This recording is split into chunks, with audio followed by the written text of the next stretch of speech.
Welcome into the PB&J Trench Talk podcast. We are back later than we usually are because I had diarrhea. Very bad diarrhea. Just awful diarrhea. I am your host, Jared. He is your other host, Parker. What better way to start a podcast than to talk about diarrhea? I think it's awesome because you had the easy out blaming me and my travel, but you went right for the jugular, and I love it. Parker was in Cincinnati. I was in the Natty. I traveled Saturday. I traveled Monday, and I was texting Jared, and I was like, "Hey, man, I don't know if it's going to be really late if we record on Monday. I'm going to be fresh out of the airport." And he's like, "Oh, don't worry, we're not recording Monday." And I was like, "Oh, okay." I forgot to text you because I've been sleeping all day. And that's how the week started. But we wanted to change things up. Since we're recording later and this will come out on Friday, we're going to make this more of a preview show than a recap show, which is fun for us because we're going to completely change the very unstructured podcast that we've made for one show because we'll be back to our normal podcast recording next week. You got to emphasize, this is pre-Thursday night football. Yes. I don't know if we're going to have any takes based on tonight, but this is pre-Thursday night football. The 49ers are still washed. Wake up Friday morning, and that's going to be 100% correct. They lost to the New York Football Giants. By the way, greatest bet of my weekend last weekend. The Giants went down 14-0. Daniel Jones threw an interception like in their own territory, and the money line went to plus 850. I took it. I just put like $1 on it. Won all of my money back. So I was pumped about it. Thank you, Daniel Jones. Not gonna live betting has got to be the most electric thing to do. And I live bet, I think 2 games I've ever been to in my life. One was a basketball game. One was a college football game. And I placed my only live bets of my entire career. And I've never cheered harder for the most mediocre things. One of them, I think, was like a third quarter under, which is the most obscure bet of all time. But I got a live line on it. And it cashed, and I was free. Nice. Nothing happened. I think there was like 3 points scored in the quarter.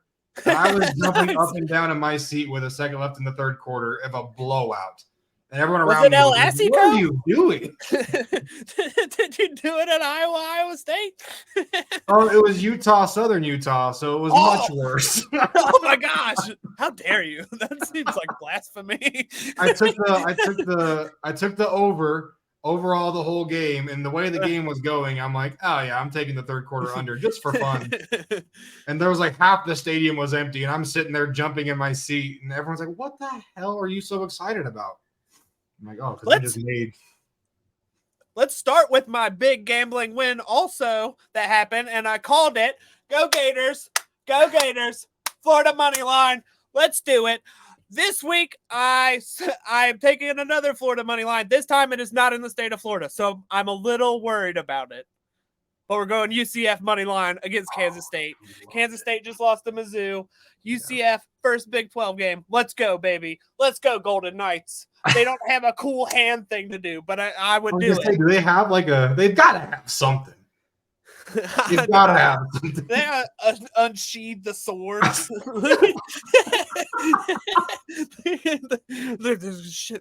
Sheathe it, put it back. Man, I love being a degenerate, man. I miss gambling. Yeah, it's fun sometimes. Do it responsibly. For me, these are all like 50 cents bets that I like live and die by. I think that's the best though. When I'm like, I got $1 on a game that means nothing and no one's watching, and I'm sitting there glued to that was my big problem when I created this betting model that no one cares about, so I'm not going to go into it. But I was like, I'll just for fun, I'm going to put in these two. This is a game. There's nothing really in the window. This game's going to be on ESPN. I'll put $1 on it and see what happens. And I just took the dog for shits and giggles. And then I watched the game, and they won by like 30. And I was like, I'm a genius. You best believe Thursday when I'm flying out of Atlanta, I'm going to get to the airport incredibly early. I'm 32. I'm a dad. It's what I do. I'm going to get there like 4 or 5 hours early. I'm going to sit at the airport bar, and I'm going to make bad decisions on a gambling app while I'm sitting at the bar. You love to see it. You absolutely love to see it, folks. So let's recap some football. Football did happen. We're not gonna go into as much depth as we usually will because we're gonna save that for the preview.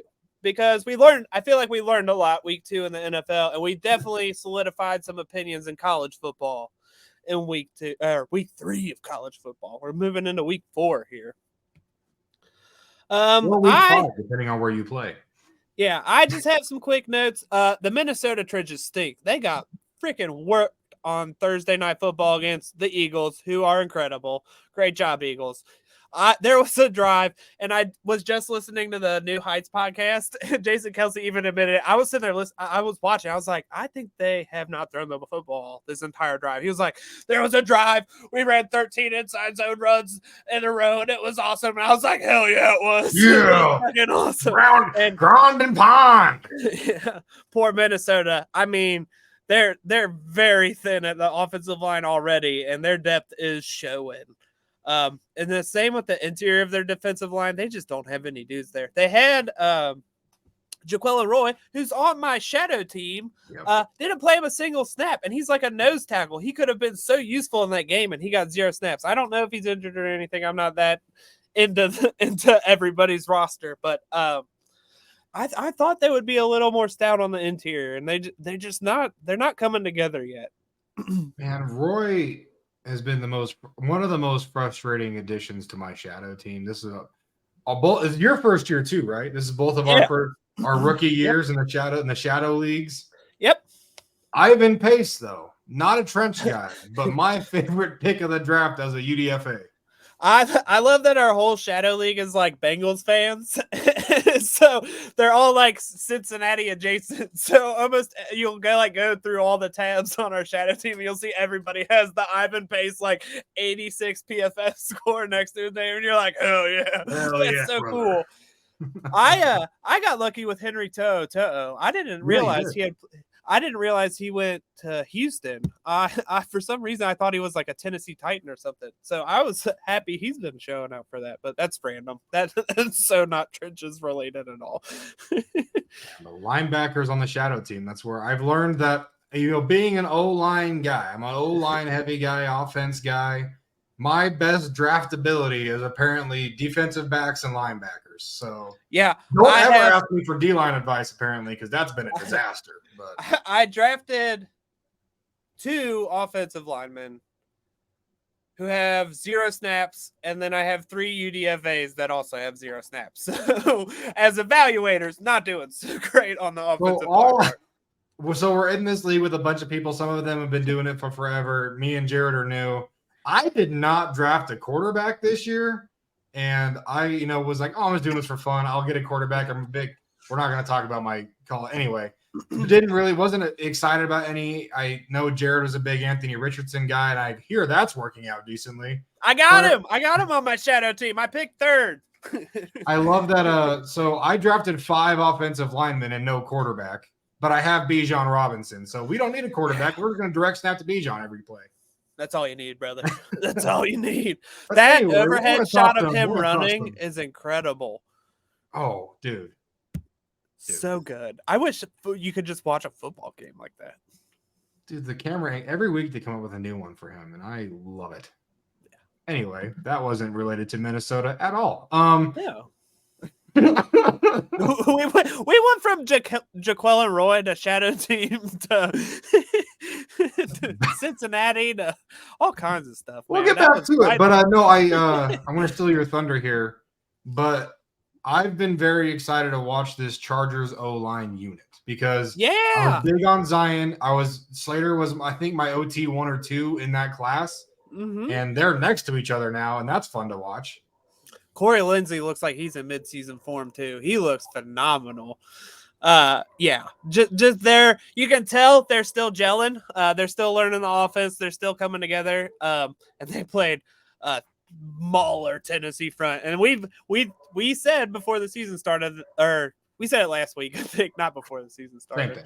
We said last week that it would be a real test. And I think they showed up. I think they showed that they're a good unit. They just still need that time to come together. That Tennessee defensive line has been together. That unit's been a problem for a while now. So I think they showed some real upside there. Speaking of gelling, I totally forgot. I meant to do this in the open. This is on me. But I'm supposed to ask you a question. And I told people that I would ask you this and get the real insider scoop. It is the PB and J Trench Talk podcast. When you're talking about jelly, Jared, you're talking about jelly. Are you a grape or a strawberry guy? Strawberry all day. Oh man, all of our money was on grape. What? Shout out to Joe. Joe told me to ask this question, and he said no, strawberry's the way to go. So shout out, Joe. You and Jared are kindred spirits. Thanks, Joe. I didn't know there was money on it. Yeah, I don't like a whole lot of grape things. I don't think the flavor of grape is closely related to the actual grapes at all. That's the best part. I love the flavor purple. Yeah, I was about to say, just call it purple, and I'm cool with it. I joke with my wife all the time that my favorite flavor is blue. the blue raspberry. No, it's blue. I never had a blue raspberry before. Anyway, we'll get back to football once again. Man. But let's I do want to talk about this Giants O-line and how they should be blessed that they got a mini bye with not only their schedule and how they're getting these primetime games. They're going through a gauntlet. They had the Cowboys. They're playing the Niners tonight. But they got that nice break you would have thought with the Cardinals. That didn't end up being a very big break for them. No, that was a struggle, man. That was I hope going from the Cowboys and sandwiching in between the Niners that you could be like, oh, okay, we're going to play a lesser defensive front. This Cardinals team, everyone's talking about the crash for Caleb and all this and that. You'd think you could really get something going, but they didn't. I kind of want to really dive into this Cardinals defensive line unit because I've heard from some really smart people. I've seen some clips and stuff that it may be a bunch of no-name guys, but these dudes get after it, and I kind of want to see it live. So I think, especially because the Giants are still trying to figure out their interior offensive line, and Evan Neal's kind of struggling a little bit early in the season. I don't think now is the time to hit the panic button for any of those guys. No. I think they still need to come together. They still have a lot of football to play. Just let these guys get healthy and work together. And I'm not saying the sky's falling, but I mean, we know the level of talent in that room. We just need to see it all come together. Speaking of seeing this Cardinals unit live, that will be my next and final game of the NFL season that I will be attending live. And I'll be at the Cardinals game when they play the Bengals. And I'll live report to you. I'll just FaceTime you for like 4 hours. And we can watch it together. Just focus on the D-line. I need to see like these Myjai Sanders and Cam Thomas and all these guys. Dante Stills, who's on my shadow team, also a Cardinal. He got 18 snaps last week. I only know that because he's on my show. I have to admit, I'm very highly competitive with Jared because we're like a couple of the only guys in our first year. So I'm like, I have to be better and he is kicking my ass. So if you need draft advice, don't come to me. Go to Jared, unless it's DB. I got a lot of premium. I especially early just dove at premium positions, and I think that's kind of paying dividends early. We'll see. We'll see as the season goes on. I'm kind of worried about AR's health, and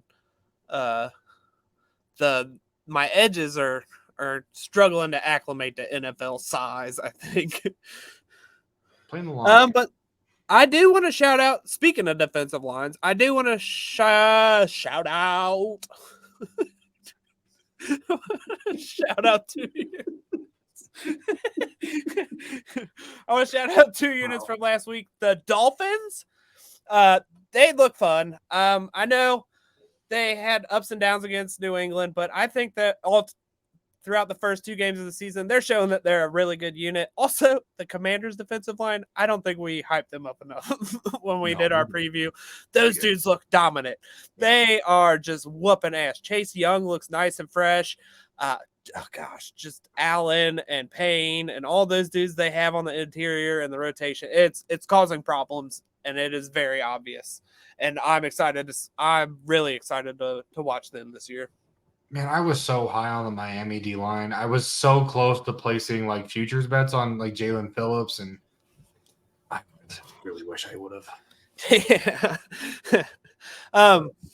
Another unit I kind of want to shout out because they're not like fantastic by any stretch of the imagination, but they are a lot better than I expected, and that's the Tampa Bay Bucks O-line. Baker Mayfield he's had plenty of time to kind of carve up these offense or defenses with these weapons and stuff that they still have in Tampa. And I just want to give kudos to those guys for really taking on the challenge and being able to step up. And they came to play. They're 2-0. It's so crazy to talk about the Tampa Bay Bucks this early in the season, but I think they're in play for the NFC South because that defensive line still looks good and the offensive line looks average. So if they can keep this level of play, like if they can a lot of them are younger guys, like if they can kind of sustain this, I think they could be a pretty good unit by the end of the year. Well, I loved your post today about Tristan Wirfs on X, I guess is what it's called now. But I really appreciated that because I think he's a guy I've always been a big fan of, and his transition, it feels seamless. Like he's seamless, the exact same as he did. It is so rare to see that, like flipping sides like that and having almost no lapse in any kind of movement or like it all just looks exactly the same. So shout out Tristan Wirfs, man. You are killing it. Awesome. Love it, man. So I wanted to talk about a stat because I'm a nerd, and it's going to help me segue into a question I've had. I have a couple Steelers friends that I've asked this question to, and they're as confused as I am. So I want to start with the top 3 per PFF offensive units, offensive lines, I guess. I mean, you can attribute to tight ends, running backs, whatever, but leading the league in pressures allowed, right? Mm-hmm. And the top 3 that I saw, if I'm wrong, please yell at me because I care. But Pittsburgh's allowed 34, New England's allowed 35, and Chicago's allowed 37 pressures on the season through 2 weeks. And it hurt my soul to see New England make the list. We talked about how I really was so high on this unit, and it is biting me in the ass. But I will take my loss. But I want to talk about Pittsburgh and how they're in this top 3 because, Jared, why is Broderick Jones not playing? I didn't know he wasn't playing, actually. I haven't been paying too much attention to it, really. Maybe they just don't feel like he's a better option. Who they have? Is Dan Moore out there at left tackle? You just laughed saying his name, Jared. You just laughed saying his name. Well, I mean, I've been watching AFC North football for the past couple of years of my life. He was a high level prospect when they picked him up. I'm in a group chat because I'm in a fantasy chat with both my Steelers friends. Well, 2 of my 3. But I was like, they're like, oh, Parker, what do you think about Broderick Jones? I was like, oh, that's a great pickup. That's a great addition, especially just for your situation. Like he's going to be a great contributor. And then throughout camp, I saw some stuff coming out about how he wasn't really getting that many reps. He was getting a lot of time in the preseason. And I was like, hey, are you guys not going to play Broderick Jones this year? And like, oh no, there's no way that we don't roll him out. And then week 1 comes along and they both blow my phone up and they're like, why is he not starting? And I'm like, I would ask you the same question. So I'm sure there's something going on. I'm not in the room, obviously, in Pittsburgh. I haven't been that tuned in, but like, man, it's got to be a trust thing at this point. I mean, it's still early. He's still a very young player. I think he's still 20, 21. Like, I wouldn't freak out too much about it. I mean, I would freak out because the health of your quarterback is in jeopardy. They really like that guy back there, and they picked the guy very early in the draft to just hit him when you have an O-line that needs some help. Yeah. No. So I personally, and it's kind of weird that Pittsburgh of all places is being reluctant about this because they're Exactly. usually the kind of club that will just throw a guy out there, throw him to the fire because they want them to work it out. And that's So where I did the same thing as you, where I was like, oh, I'm sure it's a trust thing, and maybe he's not picking stuff up. But I'm like, out of every organization in the league, if anyone were to take a chance on a young guy and just let him go out and prove himself, it'd be the Steelers. And they're just, yeah, and again, I don't know what's going on. I'm not tied in. I'm not following Steelers news. So mm-hmm. if you know something that I don't, please inform me because I am very concerned that they're not using him. Yeah, no idea, but we can definitely keep track of it here. Like, I think this would be a good thing to kind of keep an eye on and see how he develops throughout the season, see For sure, if the man. situation changes. Yeah. Speaking of the Steelers, Myles Garrett absolutely crushed them. I think Myles Garrett's on a whole nother level, which is terrifying to me this year. He, like, I don't think I've seen Myles Garrett line up. Like, this is so dumb. I don't think I've seen him line up with such confidence. Like, Doesn't he look throughout that game. like such a dick when he goes out there? Yeah, something feels different about Miles's game. And like, if he still has plus odds for defensive player of the year, take them. Take them right now because they are only going to go down. I am worried for any offensive tackle that has to play them this year. He has been an absolute menace. I even considered him for unit of the week, but he's not. But it's crazy what happens, and I think we've talked about this, but when you get a defensive coordinator that has a piece like that and is actually willing to use him, because he's not only a threat to offensive tackles anymore. Mm-mm. He's Everybody. playing the Micah Parsons Everybody role. can be a victim.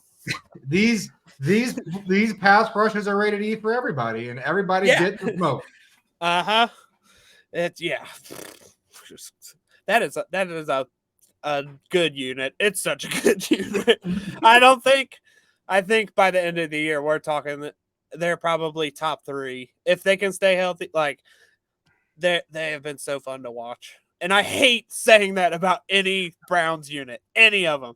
I won't even say nice things about the Browns offensive line as much as I will say nice things about their defensive front right now.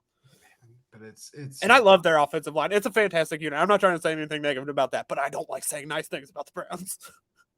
Hey, you see what's behind me. At least you have a neutral background. I am that is true. I try to be more neutral on this podcast, but it's hard. This is the only place I have more for my stuff. Leave me alone. Hey, I see your hat, Jared. You're not sneaky. I don't wear my Bengals hat. I don't do it. Man. Anyway. Right. Any other NFL coverage you want to have here? I'm just double checking here, but I fucking backed out of my page. Hold on. Don't you hate also, New England's defensive line. That's also a unit. I'm glad we were on top of that one because that they can throw personal mismatches at offensive linemen, and it's like that's not something you want to hear. No. It's not a good thing for an offense to try to scheme around. Dude, the NFL defense this year has been so fun to watch. Like, I don't know if it's just because I'm trying to pay more attention to it this year. I'm trying to do a lot of defensive learning just personally this season. But man, I've been watching more defense, and it is a blast. Has it always been this fun? Like, have I been missing out on this for the last X amount of years of my life, Jared? It definitely feels like this season the defense has the upper hand because I think we're seeing since we're AFC North, we watch a lot of Bengals. Everybody's kind of figuring out how to trick smart quarterbacks. And they're also using those tricks to mess with offensive fronts. So like rotating coverages and using simulated pressures to change slides and all that kind of stuff. Where change-ups defense were using at the end of last season. And it was really working against because like we were seeing it at the end when the games mattered and then the playoffs and we saw all these rotations and all kinds of crazy stuff. And I think defenses have really, more of them have dove into that. Like we're seeing a lot with the Browns and the like we've seen the Browns and the Ravens do it. I think a lot more defensive have better personnel to become more multiple. I think the Falcons also have kind of used this model. I just think it's the way defenses are morphing and becoming more multiple as offenses have become more siloed. Like, it really only feels like there's two main successful offensive schemes in the NFL right now. You have a multiple shotgun offense with RPOs and play actions and stuff like that, and then you have the wide zone offenses. And I don't feel like there's as much change to go with the offenses as there is to defenses, if that makes sense. And I think that's what's causing the big imbalance we're seeing so far early in the season. Offenses will adjust. I think we're going to see, I think it's just, it's going to be it's a much slower roll than we're used to seeing. Man, I hope it doesn't change. It's been fun to watch, but as an offensive guy, I really would like to see some of these offenses pop off. But, Jared, let's talk some college football, brother. Let's do it, because last Saturday, I'll just give you some of the highlights. We had said it wasn't going to be a real fun weekend. It was kind of lackluster, unless you bet on Florida.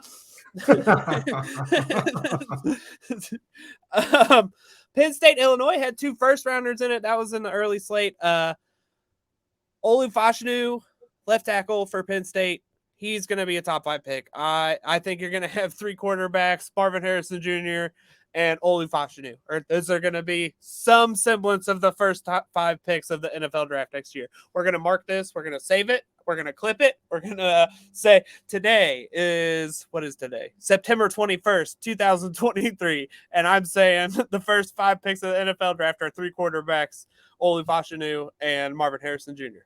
I'm so excited to see, because we get this conversation every year with like the tight end value. Do you take a tight end in the first round? I'm so excited to see if once we get closer to the draft, if Brock Bowers' stock just plummets because he's a tight end, or if it stays up there purely because of his skill set. He's a very interesting prospect to watch just based on his position. I mean, he's kind of in that Kincaid role where he's very multiple. He can do a lot, but he's still a tight end. So I'm interested to see. I've seen people mock him as like top 5, but I don't think that's going to happen. He's not top 5. He's not going to make it out of the top 15 in my book. I think he's that kind of weapon. Moving on. I want to talk about this Florida State game. Should we be worried about Florida State only winning by a small margin against Boston College? No, I think they kind of needed a game like this where they weren't because I mean, when you beat a team like LSU, you're on top of the world, right? And then you play who they play, like Grambling or somebody the next week. Like, you need a game to remind you, hey, you still have to play football. like this is still, you got 10 more games if you want to go to the national title. All right, like, let's get this all together. So get us back on the road, boys. This week they play Clemson, so that'll be another good test for them.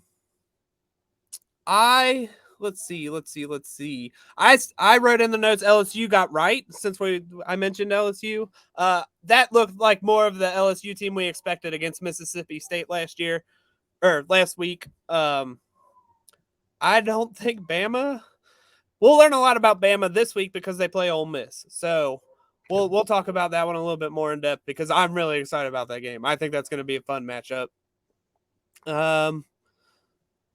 UW is just, they're running wild, man. I saw someone, I think it was Dane Brugler, saying that Michael Penix Jr. was only sacked 5 times last year.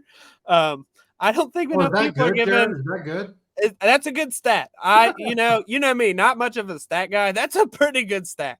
I don't think we have hyped up UW's O-line enough because they're getting the job done, and I'm real excited to watch them. So they won. Hold on. I have to take my victory lap since you're bringing it up, Jared. What you got? If you go back to episode, I think it was 0. Yeah, can you even remember what episode? It was supposed to be episode 0. And it ended up being episode 0.5. But Part 2. It was part 2. it was part 2. There you go. But I picked UW to win the Pac-12, and Jared is now hopping aboard the wagon, right? Oh, I don't know about that. Oh, come on. We'll learn a lot more about the Pac-12 this weekend because they start conference play. We sure will. With a fucking bang. We'll talk about that. I talked bad about South Carolina. They must have heard me. They came out to play against Georgia, and then Georgia showed up in the second half of that game. So that was to be expected. I do want to shout out, we were talking about it, and then we got distracted, which happens. My unit of the week, going back to Penn State, Illinois, Jerzon Newton, my man, a one-man wrecking crew. He was causing so many issues for Penn State in the first half that they had to scheme around him. They had to make their adjustments around him for the second half. I don't recall, the last time I recall that happening in a college football game was when Ndamukong Suh was at Nebraska. So, Jerzon Newton is the real deal. He was the second player I scouted during summer scouting this year because he flashed. I watched a couple of the Illinois guys last year.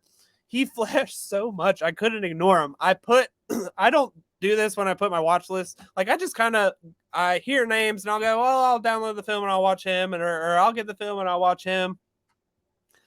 Jerzon Newton had 2 stars. I was like, I need to watch him as soon as possible. So I fell in love immediately. He may be my favorite player in the draft. I don't know. I still think Olu Fashanu is in a grade higher on my big boy board, which, if you don't know about the big boy board, every year I make a big boy board.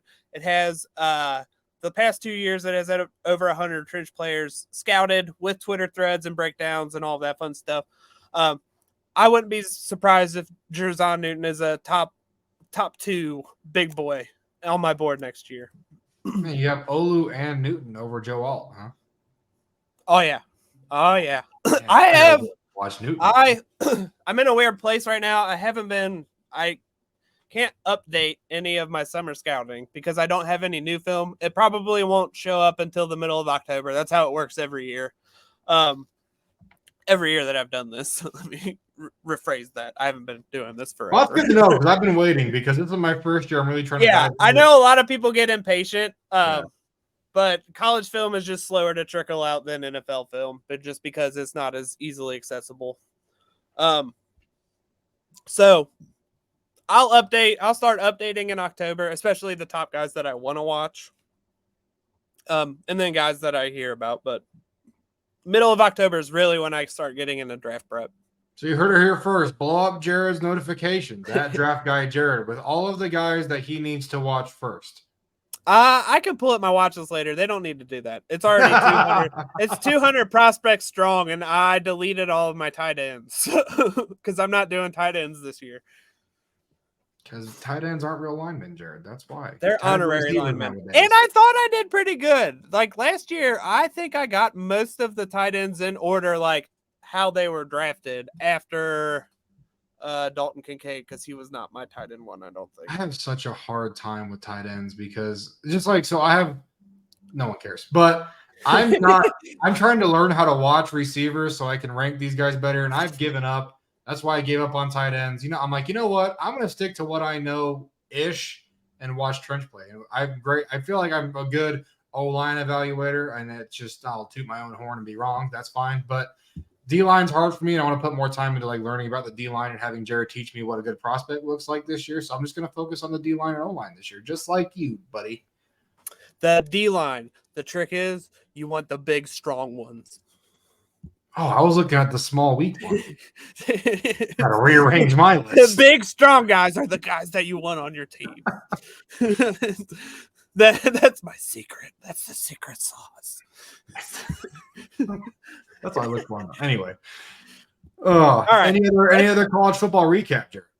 No, except for go Cards, 3-0, ACC champs, hang the banner. Dude, can I just talk about how every year I was waiting to see if you brought it up. I'm a Kentucky guy. You're a Louisville guy. A Louisville guy. And the Kentucky gets my hopes up every year because they go 3-0, 4-0, and they'll just play nobody. Like, this is their first like SEC game, and they're playing Vandy. And then we're gonna play Florida next week, and I hope they win that game. And then beware of the Commodores. You got to be scared of Vandy, dog. Do I know? I try not to be because they're still the redhead stepchild of the SEC. But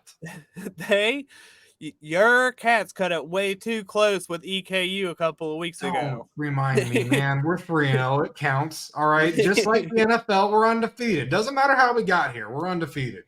But we go from Vandy to Florida to Georgia. And it happens every year. We're going to drop either this Vandy game or this Georgia game, and I feel confident in this Florida game because Kentucky plays Florida well, usually. There's been a couple that have been hard. Cam Jackson, shout out Cam Jackson, Florida's new nose tackle who took over for Gervin Dexter, who we'll talk about later. Cam Jackson put himself on my radar. He wasn't on my watch list or anything. I watched that Florida-Tennessee game. He was doing damage. He was just... Oh, gosh, it was so... I can't wait to dive into that film. I know it's going to be out there. I need me some Cam Jackson in my life. He's 6'6", 340 as a nose tackle. So, based on the notes you just gave me, big and strong? Big and strong. Transferred from Memphis. I'll put him on the list. Right. But anyway, the Cats, they love getting ranked after like week 4 or 5 at like in the 20 to 25 range and then just blowing a game. And I'm really super amped that game's Georgia this year because I'm sure that'll Are they ranked?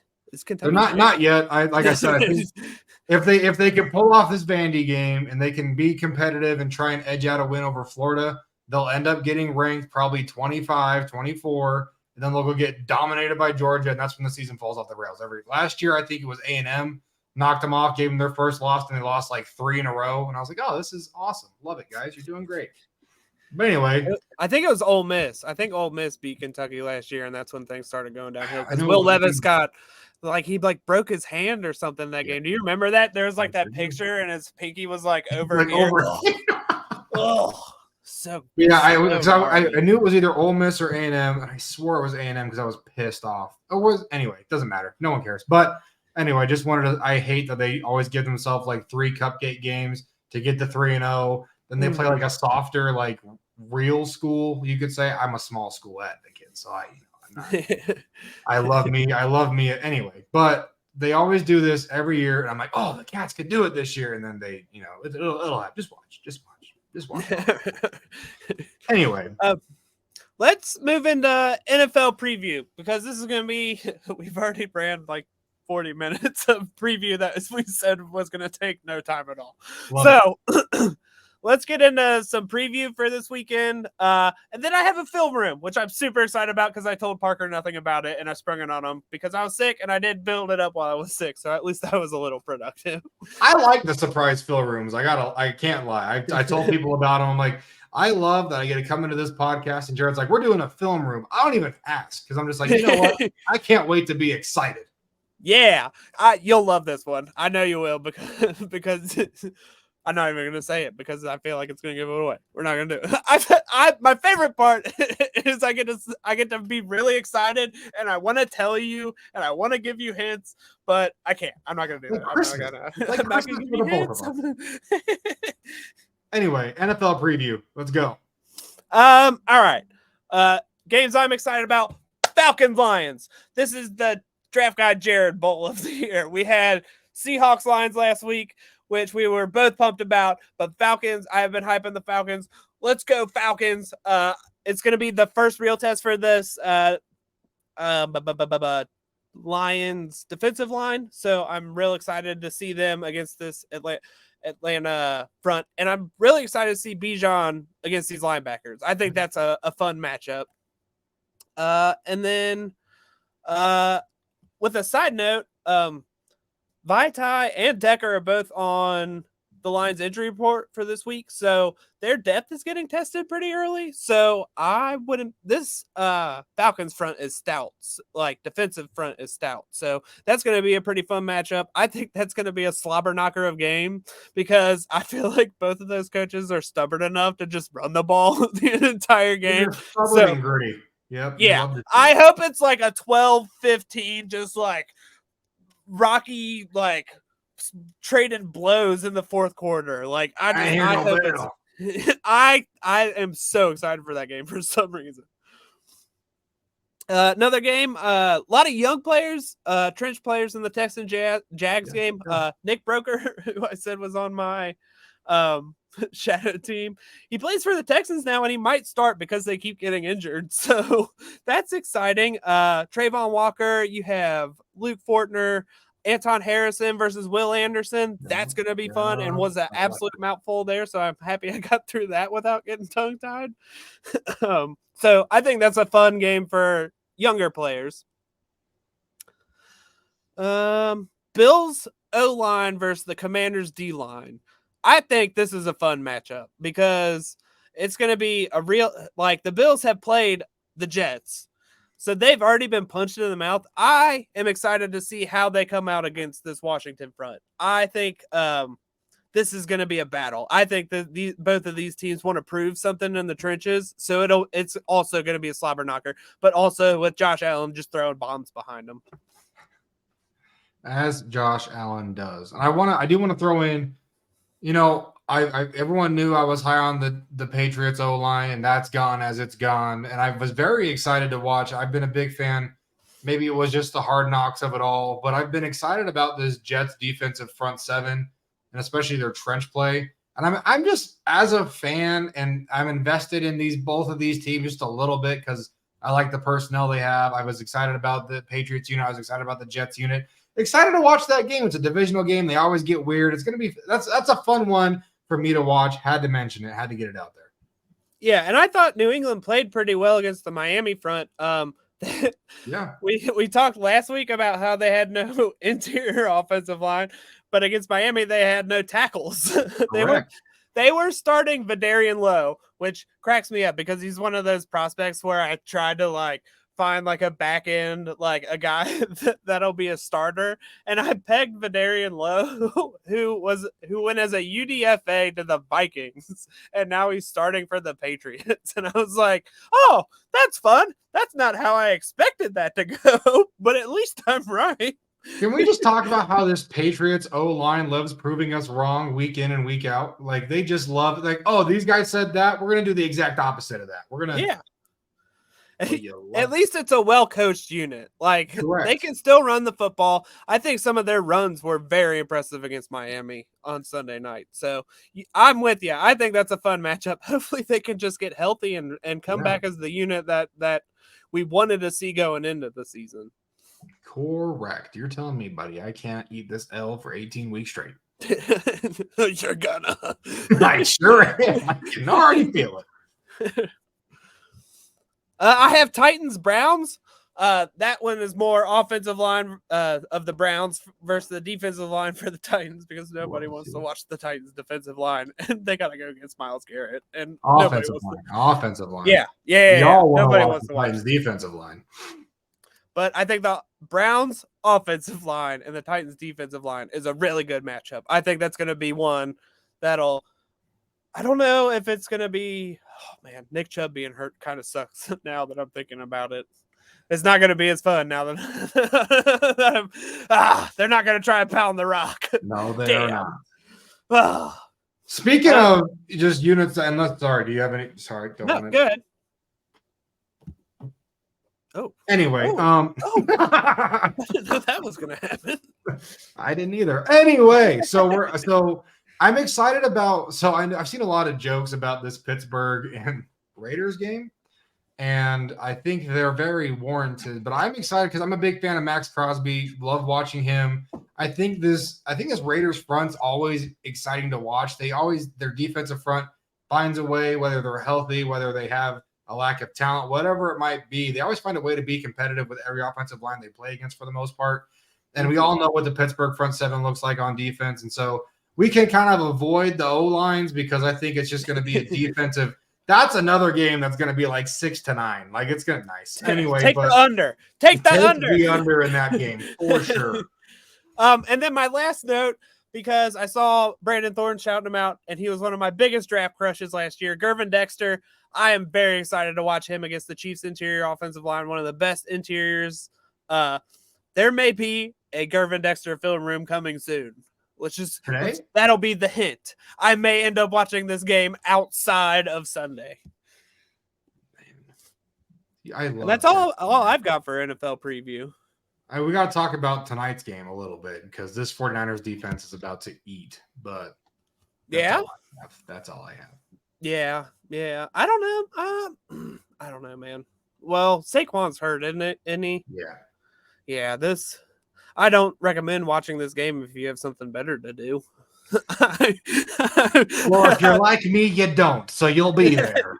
All right, then you're going to watch an excellent outside zone run game from the 49ers offensive line. I think they match up pretty well against the Niners defense, or not the Giants defense, because Wink struggles with those outside zone teams. I think he likes doing too much crazy stuff to really play fundamental football for too long. Like I feel like they're just gonna have big plays because Wink takes shots on defense. Well, I feel like you talk all the time about just some of the DCs that get bored. We talk about all the time with the team I coach, where it's just like offense. If you can be patient, you'll make something happen. Because defensive coordinators get bored, and that's when they start throwing just random blitzes at you. And Wink is probably the extreme on that, where he just starts there.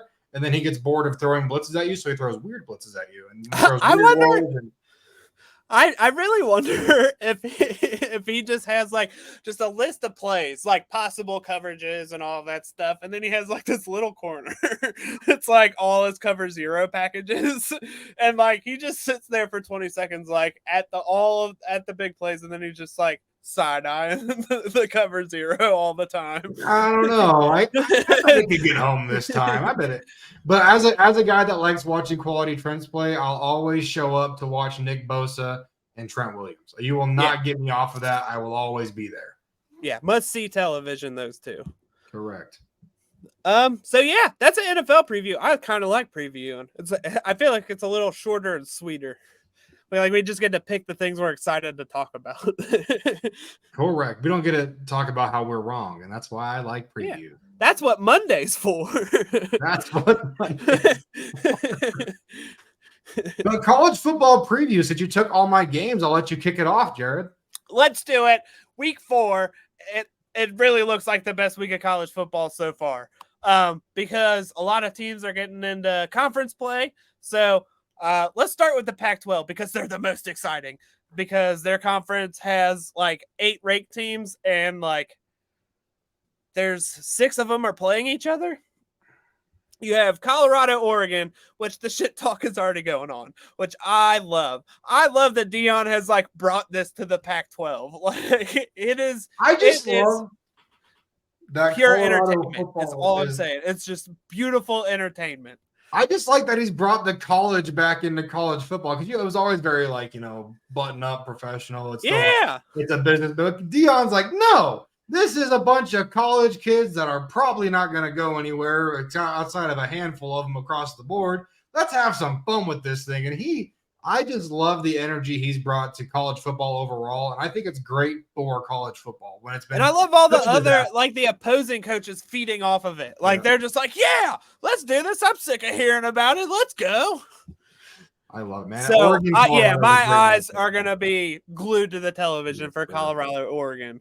Another big one we got, which some people are calling the real national championship, Oregon State and Wazoo, the last 2 teams in the Pac-12. I guess the 2-pack. They play each other this weekend, and they are very much 2 diametrically opposed offensive and defensive systems. So it's going to be real fun to watch. Probably kind of lopsided. I'm going to go with the Beavs on this one. I think they're going to just take it to Wazoo, but it's going to be a fun game regardless. The implications of it are just fun. And then UCLA plays Utah. First challenge for UCLA, second challenge for Utah.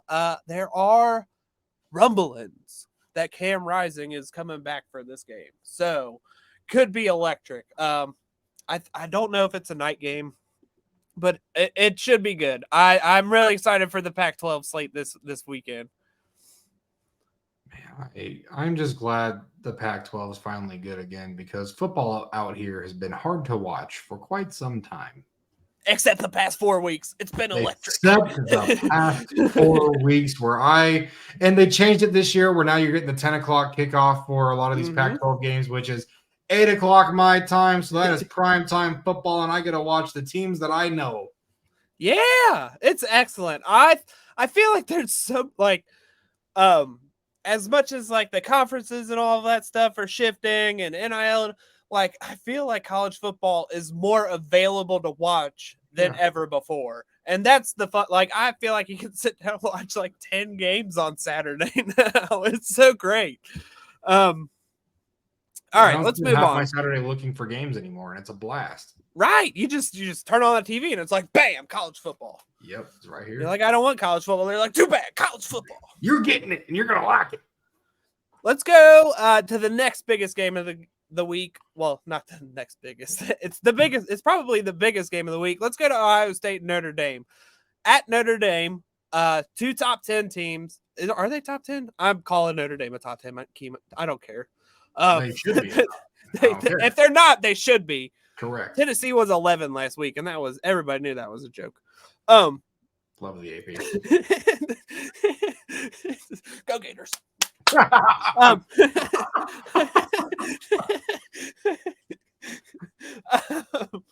I think this is gonna be an awesome matchup. We're gonna see a lot of high level talent. You have Joe Alt. You have I don't know Notre Dame's center name.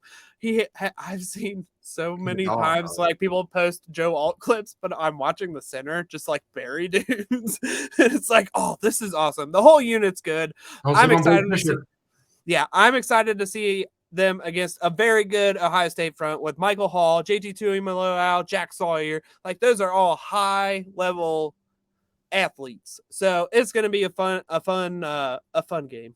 I couldn't come up with the word game. Fun.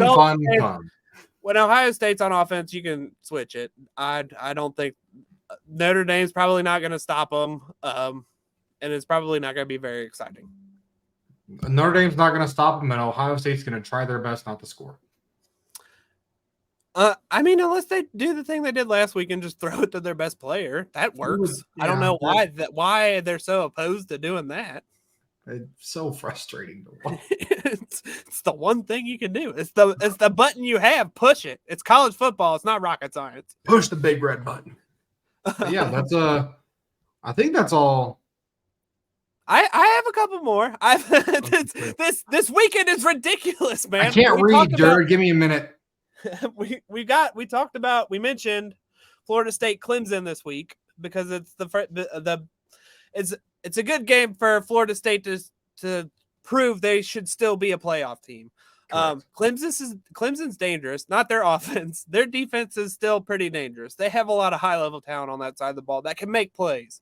So I think FSU's offense is going to struggle a little bit, but we need to see them just continue these complete games that they've been putting together so far.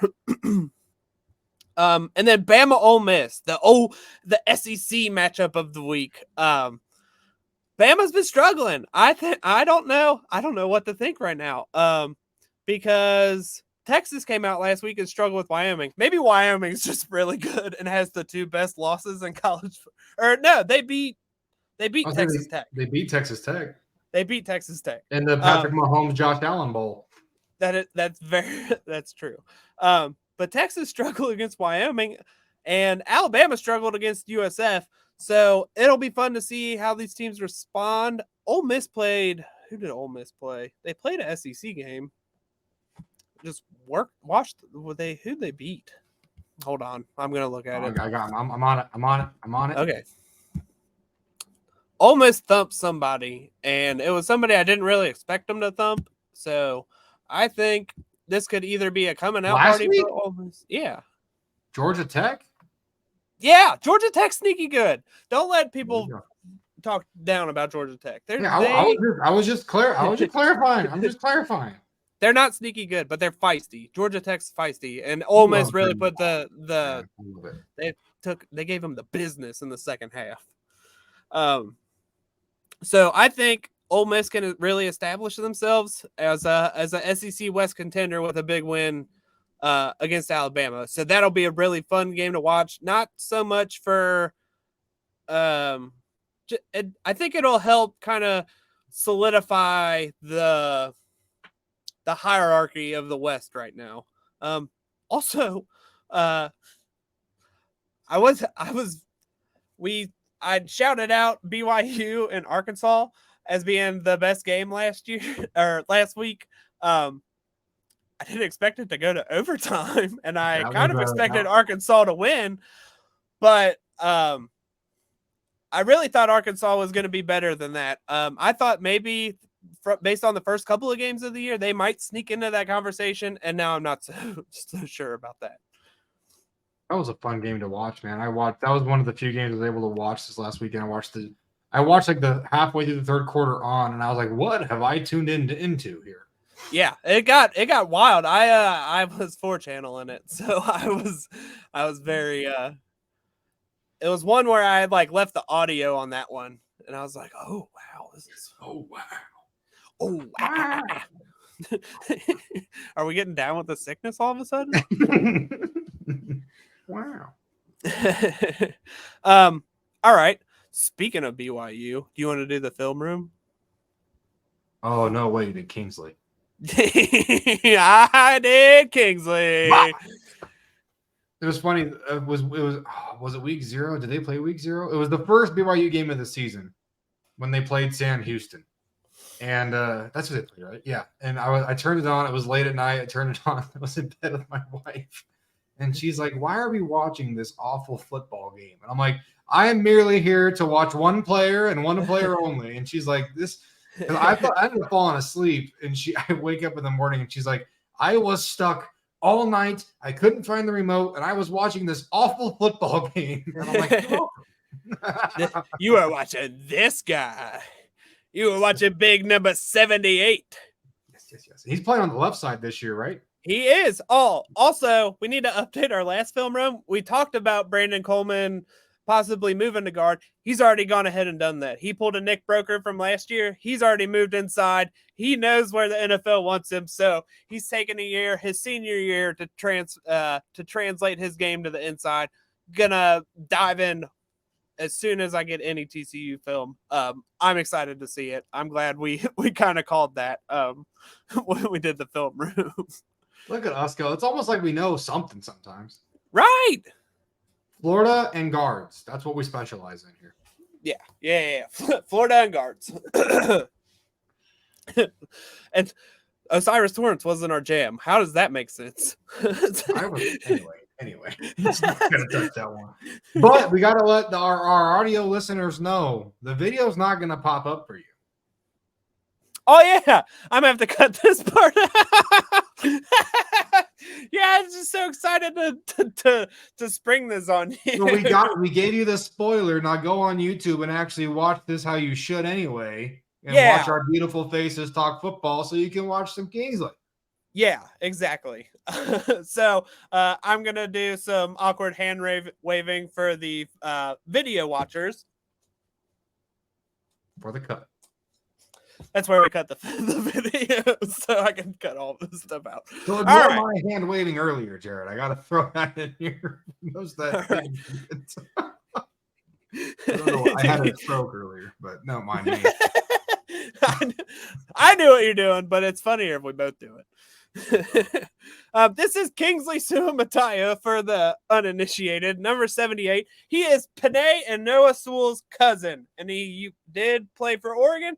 Transferred to BYU, played right tackle last year. He is playing, as Parker said earlier, left tackle this year for the Cougs.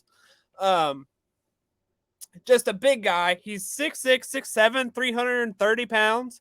Big old guy. He's got a great wingspan, physically imposing guy. As you can see just on this film, Blake Freeland, 6'8", 300 pounds.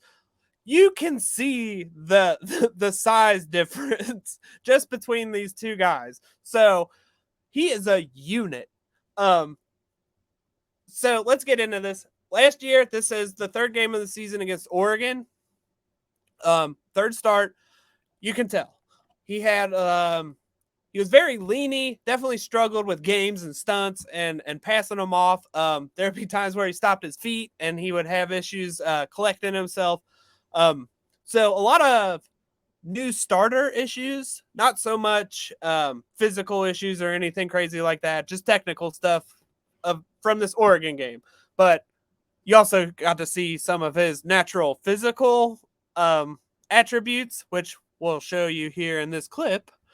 This is a run. Before you go, I do want to say it's funny that you mentioned the leaning, because just looking at his stance, and this is going to be super nerdy, but I wanted to bring it up. He's very front loaded in his stance. You can tell that his weight's on the balls of his feet. He's not sitting back in his heels, which you would think would be a good thing. But as an offensive lineman, we want to have all your cleats in the ground. You want to have good balance. And that's where I've talked to a couple people today on the X app, but about balance and how they talk about certain NFL players and how they're on the ground all the time. And I watched a cool. It wasn't the cool clinic, but I watched a cool clinic.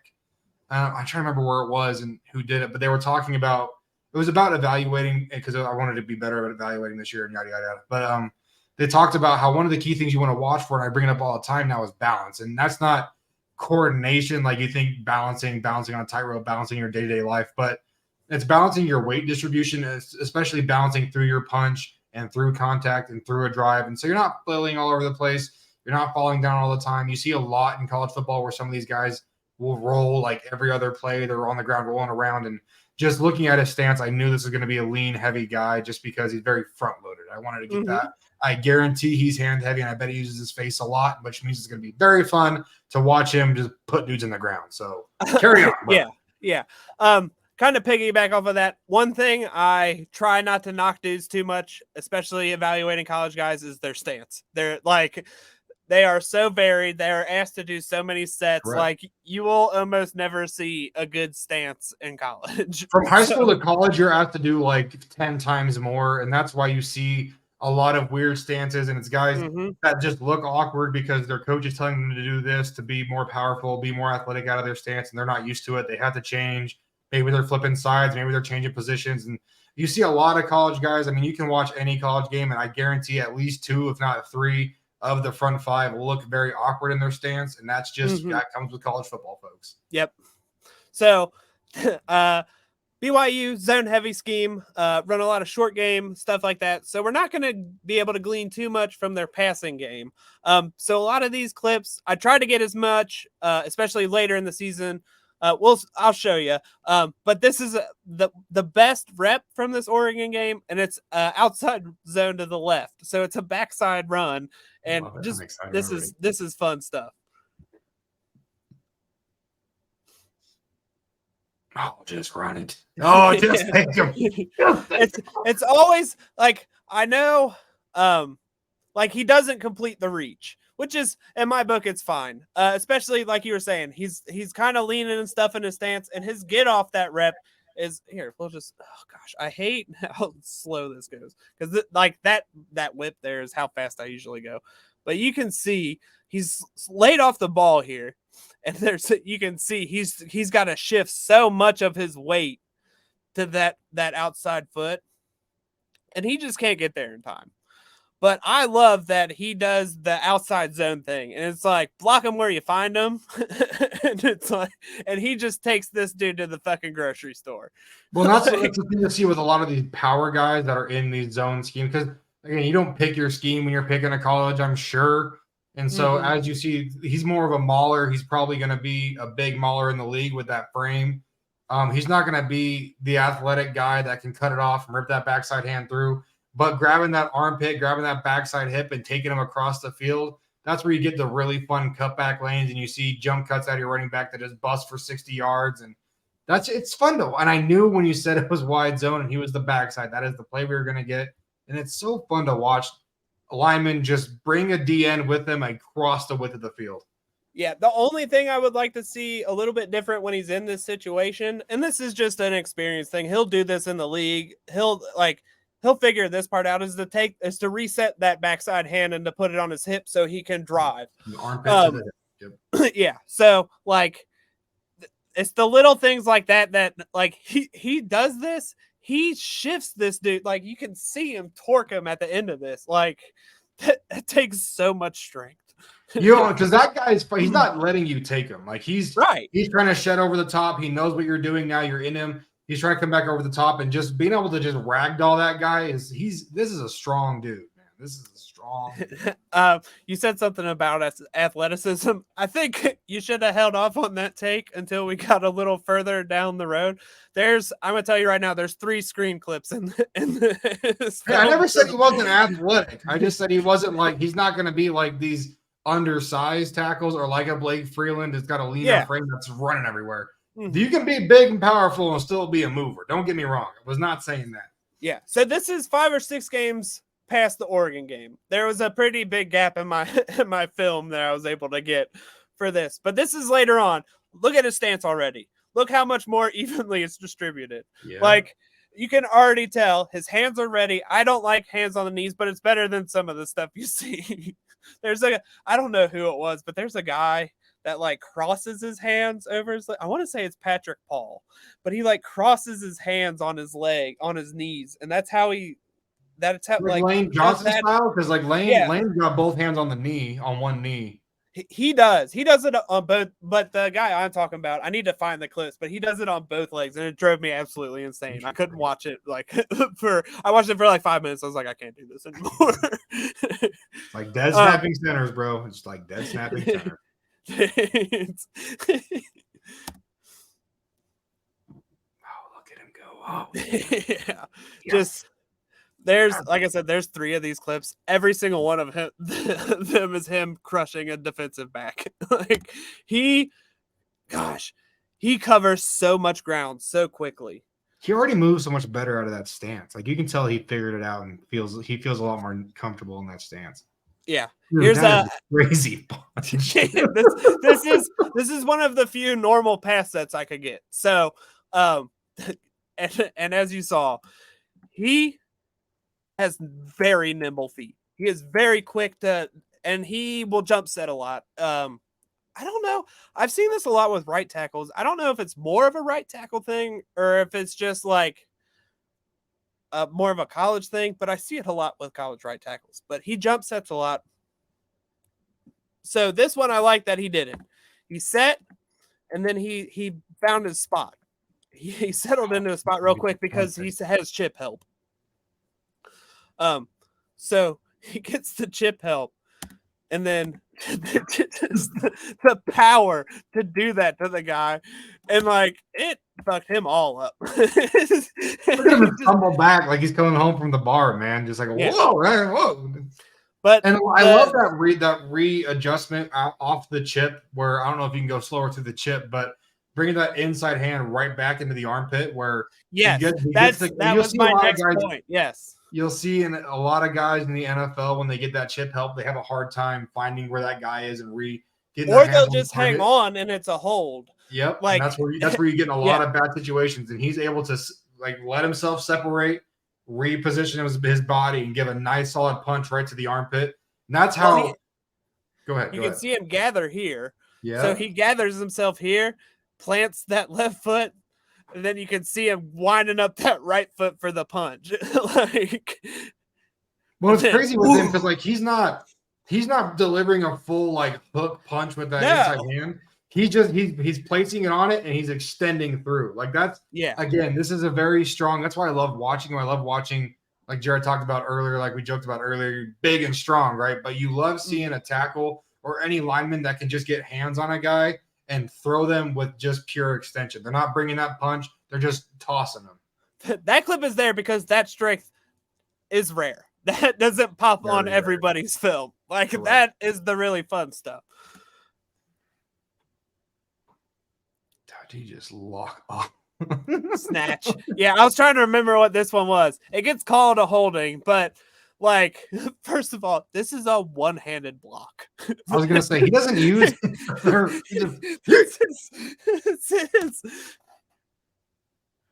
He grabs with that. That's like grabbing your kid by the arm and yanking them back to you when they're running away in the mall, man. Yeah, he doesn't move his outside hand. He punches. You'll watch it. I'm gonna play it here again. He punches, and you see it. It's right here. It's right where you want it to be. Right on the inside, the armpit. He's grabbing the armpit jersey. And that's it's just a slide to the middle. And once he has that in the middle and that dude is leaning forward, what are you going to do? Like, what are you gonna? You're gonna put him on his face. I like that he throws his. This is his inside hand has wrist control. He has the defenders in the inside hand of the defender with his inside hand. Well, I love the pause by the quarterback, and you just know in his head as he gets to the edge of the pocket, he's like, "Oh damn!" And then he goes back. I feel like the only reason this got called is because the quarterback bails to the snatch. Mm-hmm.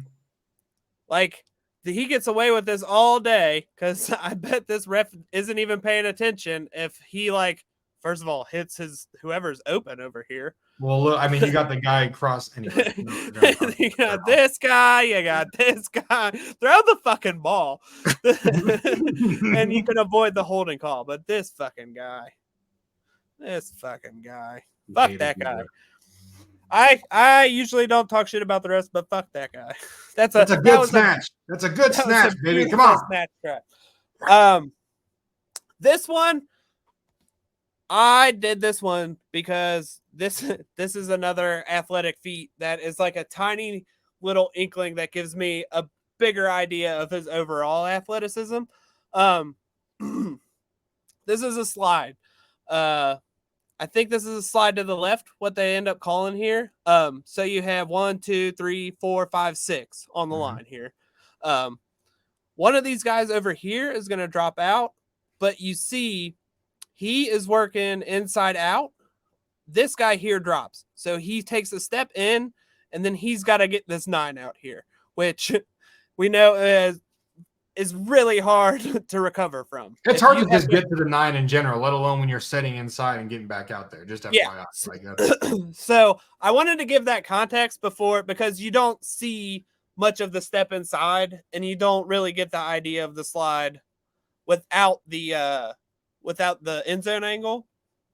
But I wanted to provide that context because you're about to see a man take one of the quickest pass sets to a 9 after an inside step that I've seen in a hot minute. Oh my God. At 6'7", 330 pounds, 340 pounds, I think he's listed at this year. Big dudes don't move like that.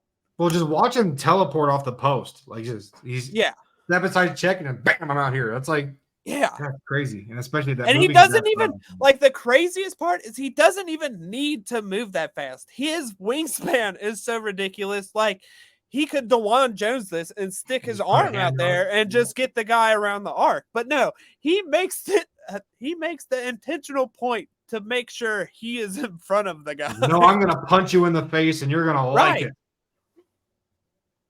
Yeah. So I was so skeptical after the Oregon film. I was like, man, he needs a lot of development. I am so encouraged by how quickly he's starting to do some of the more advanced things with his athleticism. So that's just something I really wanted to point out. It's something I got really excited about when I was watching. And that's why I was so excited to do this film room. That clip right there really was like part of the reason I was like, okay, this is one of those things like, yeah, this is a dude. Well, and that quick development at the college level, like when you can see them transition from like week 1 to even like week 5, 6, 7 in college, you can see their game. And it's not just getting more technical, but getting better at, like you said, these advanced moves, this higher level athleticism, and really just unlock their full athletic potential. Because these are still kids, right? They're still young kids, and they're getting out there, they're still trying to grow into their body. They look awkward, and that's why you have all this different stuff. And seeing a guy just develop over the course of a season, that's what gets me excited about some of these lesser known prospects, because you'll see these guys develop through college really quickly, and you'll see them hit the NFL, and they just jump up boards. They jump up, become starters really quick because they can pick up the scheme fast. They're a sponge in their OTAs and their training camp. They're willing to learn, and they can adjust, and they can apply that instantly. And that's stuff that like a lot of people won't notice. And that's where you'll see a lot of these higher end draft prospects bust out or take longer to develop. And you see kind of these mid-rounders. That's why they hit so often, because you get these guys that are willing to work and they want to learn and they want to get better. And it's at such a more aggressive pace.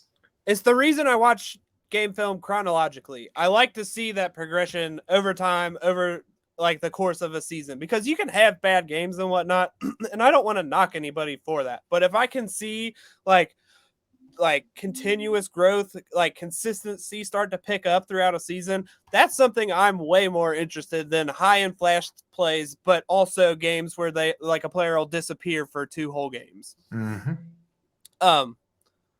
So yeah, also while you were saying all that, Sumataya doesn't turn 21 till January. Oh, you love this. He was 19 years old doing this. Don't sleep on the youngins, man. I'm telling you, they just want to do it. Oh, I love this. Oh, and then like this one showing he's getting way more advanced with his hands already. People don't appreciate how hard it is to meet hands with a defender. Like people will joke about it and say they're dancing and stuff, but that is so effective because a defensive lineman and an edge rusher, all they work is hands and arms and chops and all these different moves. If you can grasp hands or grab a wrist, that's why I always tell my guys to wrestle. Just O-line shout out. But getting that control early is crazy. It's so good. It works both ways too.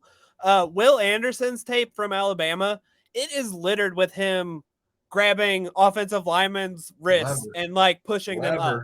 But and it's really fun when you can see a player do that. But you see him flash the hands, then bam, he plays patty cakes. He's not letting anybody get into his chest. He gets a little off balance there from the inside, the counter inside, but recovery is still that's an experience thing. Yeah. But I love that he was flashing hands on that one. And I think I have maybe one more clip. Oh yeah. This is Play's not over. Play's not over. Yeah. So like I love that I had so many like notes that were like, man, if he can improve this stuff, I saw some like high level stuff. And then like through the season, you see him starting to stack those wins, stack the consistency, become a more consistent player. And like, I cannot wait. I think Sumatai is going to be one of those guys that we're talking here around combine time as potentially a first round pick. I think he's a like back end of the first round, early second round kind of guy. Maybe one of these contenders want to take a flyer on this beautiful offensive tackle class. Suamatai would be the best guy, and he has potential to climb even higher. I think with his tools and stuff, I think he could move into the early first, like the top half of the first round, but we'd have to see a crazy climb for something like that. Well, he has swing tackle potential. He's got a frame that can fit in as one of these bigger guards that you see some of these teams pick up now. So you have a positionally versatile player that has shown that he can be a sponge, that he wants to develop quickly, that he has the ability to develop quickly. And that's what we like to call, Jared, a high floor player. Yeah. I still would like to see, I don't know, man. I don't want to call him a high floor because I still feel like there's something about his game that's just like he needs, like more. He needs more overall more experience. We haven't watched this season yet, Jared. And I said, I think he has all of the physical tools to be a blue chip kind of tackle, but I need to see it all put together for a blue chip tackle like Oli Fashanu. He loses sometimes, but it is rare. That he's like the epitome of a blue chip tackle in my book. Him and like who would be another good one that I've watched recently? Because even I kind of feel the same way about Kingsley as I did Icky. Like maybe his confidence can get him in trouble sometimes, like with oversets and leaning and punching and stuff like that. So maybe if I see that kind of reined in, I could. But that's more of like a being an adult and like a mature, like you know what I'm saying. Like, and I haven't watched the film a lot. I watched a lot of Icky's film, and I agree. I mean, you can see some of these kids when they know they're good. I mean, you can see them get a little cocky in their sets, and that's where I watched a 30, 40-second highlight clip here. I've watched some games this year, and I have opinions from the games that I've watched, and I'll save those for when we get later film, and we can do some of these breakdowns, on whatever we're going to throw them out. But You like to see a guy, and that's why I'm a big fan of Joe Alt. And I know people can say that he can come off cocky and like kind of just that I know I'm good, so I'm going to do this instead. And we've talked about that. I don't know if it was necessarily on this show, but we've talked about that kind of independently. But if I can get some of this Kingsley film and he's not being over aggressive, and we talked about balance earlier, and he looks athletic, but a lot of these college kids have problems with balance. If he's able to get out there and work and honestly do the easy things extremely well and just show that he can be technical and not try and do flashy stuff, which I don't know him personally, obviously, but with a player that wants to develop like this, I don't expect that out of him. And so if we can get some of this film from this season, he's being very controlled. You can tell he's really trying to hone in his craft and prepare himself because he's taking that jump, and we feel very confident, obviously, that he's going to take that jump to the next level. If he can play within his means and just show off that technical ability, that's the type of prospect that I love. You know that I love that type of guy. That's my guy, man. And I think maybe part of it is the level of competition at BYU, especially these 2 seasons, like last year from where I pulled the film and this coming up season isn't the best.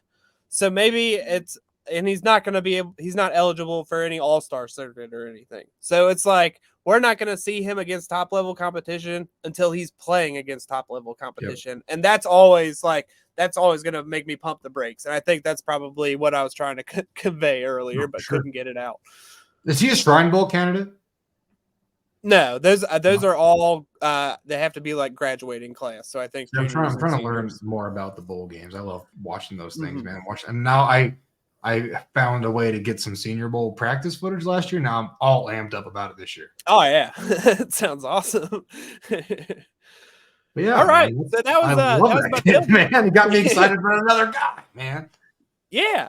Well, next time, I really think our next film room is going to be Gervin Dexter. It won't be on Monday because that's a short turnaround for this guy, especially because Monday's a travel day for me. But I definitely want to do. Gervin Dexter was one of my favorite prospects. I tried to get everybody to hop on the train, and a lot of people wouldn't do it. So I'm excited to dive into that film next. But yeah, man, that was a good episode, man. A good preview episode, first of its kind. The first of its kind. Probably, I don't know. Feels dirty. I would love to say last, but I make no false promises. Yeah. I got a baby, man. Things happen quick around here. So yeah, I don't have a whole lot else. I've mentioned it 10,000 times. I'm traveling for work next week. So I'm going to try to I'll have a lot of free time and whatnot. I'm going to try to have some more Twitter threads and stuff up. Parker, you got anything going on with your writing or your Twitter stuff? I know. So I'm writing for All Bengals, and I have been so bad at it this year. But I'm trying to get at least an article out a week. I told myself I would do 2, and I have not. So I'm not going to tell you guys I'm doing that. But I'm trying to get. So I do a State of the O-line for the Bengals weekly on All Bengals. I'm going to try and get that out.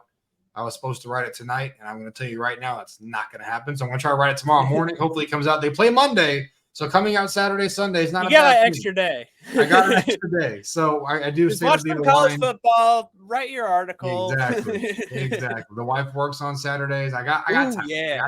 I try to do that article a week. And then I do grade the Bengals O-line. I'm a Bengals guy, so all my content that I do is Bengals related till we get to draft season where Jared and I can really just crush on some of these NFL prospects.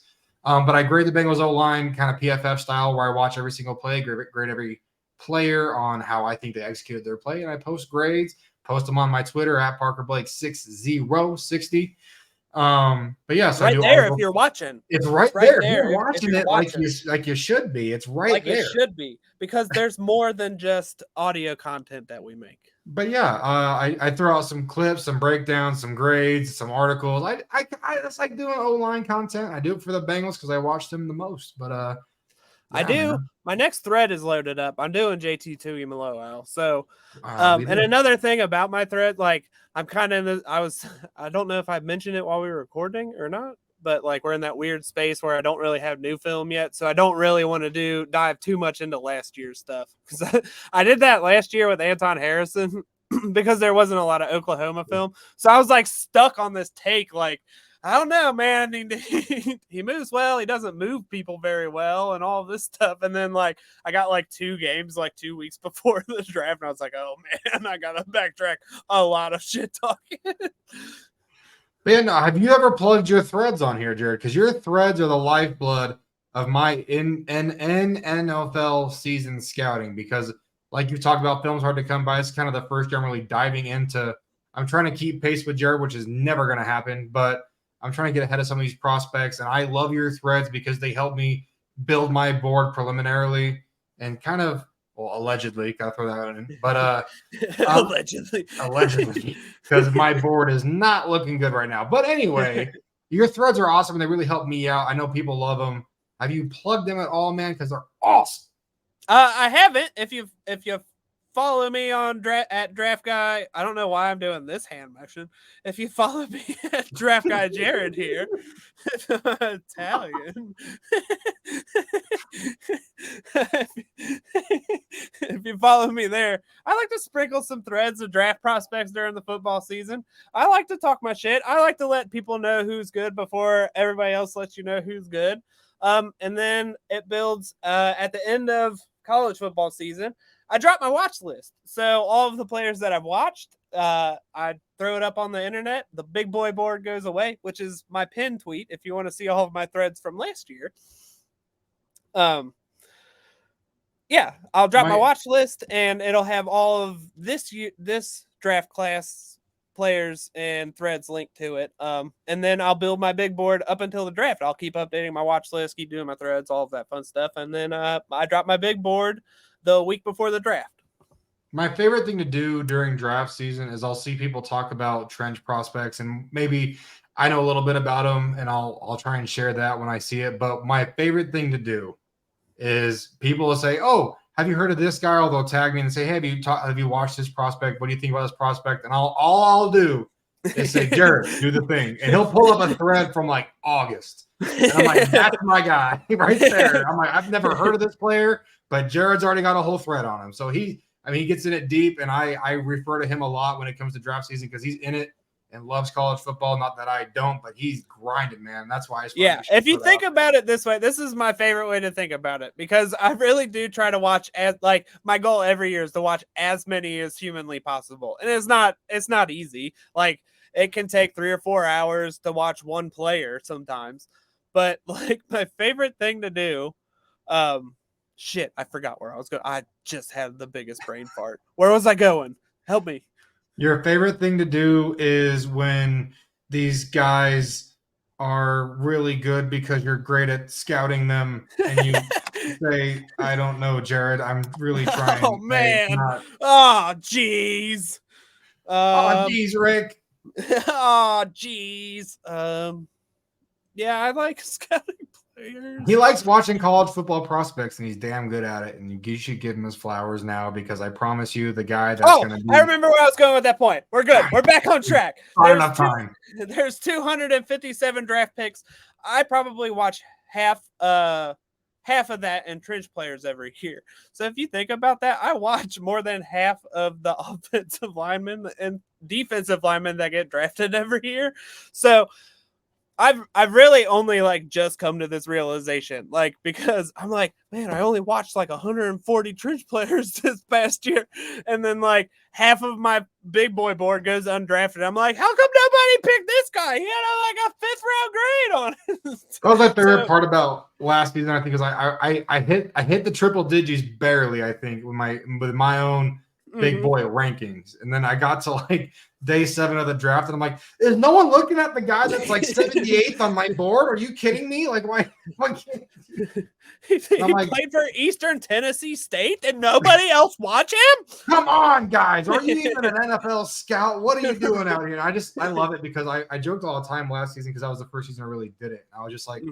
Halfway through, I was just like, man, I'm going to watch 50 more players that aren't even going to make the NFL. And that's why I'm glad we have these other leagues now. Because like he went somewhere. I know he did.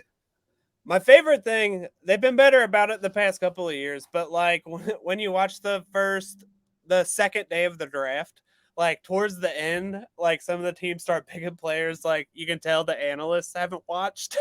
And like last year, I was like, oh, they need to get new people. They don't know anything about these guys. You don't know about the 119th ranked offensive tackle in the class, guy. What are you doing? What are you doing? They're like, DeJuan Jones is still on the board. DeJuan Jones big. He good. That was the worst part about day 2, I think, is like once you got later into the round, it was just like all they could talk about was DeJuan Jones. And I'm like, and Darnell. That's the end of your board, isn't it? So we're how good does that take? Look, DeJuan Jones, first round. He's only allowed 5 pressures so far. He's a rookie. Had a first round grade on him, man. I need to watch the Pittsburgh. Oh, all these film rooms just swimming around in my head. A DeJuan Jones film room. Dude, we need a. Oh man. Anyway, we'll let these people get back to their lives, Jared. Yeah, we've taken an hour and a half for the video people. The audio people probably won't have to. I don't even know where I'm going to cut in like the end of this because we just kind of transitioned straight from the film to this. So that's going to be a fun cut to figure out. But I'll do it. I'll fucking figure it out. But yeah, man, NFL and college football is fun, especially when you're watching the trenches. And you heard it here first, bro. Yeah. And we'll see y'all Monday. Hell yes. Well, or Tuesday. It'd be Tuesday for you guys. I'll see you Monday. I'll see you Monday. I don't know what time Monday, but it'll be Monday. We're gonna do it Monday. You take it easy, brother. You too, brother. See ya.